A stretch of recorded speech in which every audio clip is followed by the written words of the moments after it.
আজকে মৎস্য দপ্তরের 2025 এবং 26 অর্থ বছরে আমাদের দপ্তরের যে অ্যাচিভমেন্ট বা আমাদের যে বাজেট ছিল সেটা আমরা কতটা অ্যাচিভ করতে পেরেছি সেই বিষয়ের উপর আলোচনা হবে।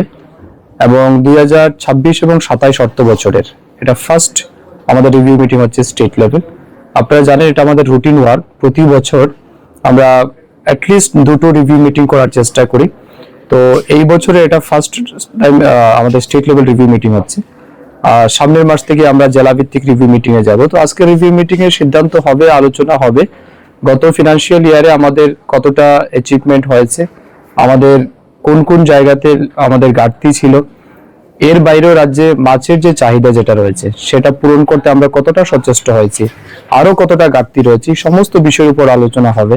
তার সাথে সাথে পুরো বছরে আমরা বিভিন্ন সাব ডিভিশন, ডিস্ট্রিক্টে কিংবা ব্লক লেভেলে যে সমস্ত ফান্ড দিয়েছি, টাকা আমরা প্রদান করেছিলাম, সেটা কিভাবে তারা ইউটিলাইজ করেছেন, কোথাও আনস্পেন্ড আছে কিনা, না কি কারণে সেটা আনস্পেন্ড থাকলো, এই সমস্ত বিষয়ের উপর কিন্তু পুঙ্খানুপুঙ্খভাবে দিনভর আলোচনা হবে। আজকের এই রিভিউ মিটিং সম্পূর্ণ অফিসিয়াল মিটিং, আমাদের সাব ডিভিশনাল অফিসার থেকে শুরু করে স্টেট লেভেল আমাদের হায়ার অথরিটি সবাই রয়েছেন।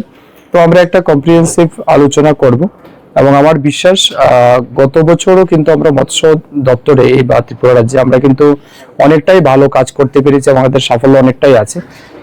কোথাও কোথাও নিশ্চয়ই কিছু না কিছু ঘাটতি থাকবে, সেটাকে আমরা আলোচনা করব এবং কিভাবে আগামী দিন সেটাকে রেকটিফিকেশন করে আরো সামনের দিকে এগিয়ে যাওয়া যায় সেই বিষয়ে সিদ্ধান্ত হবে।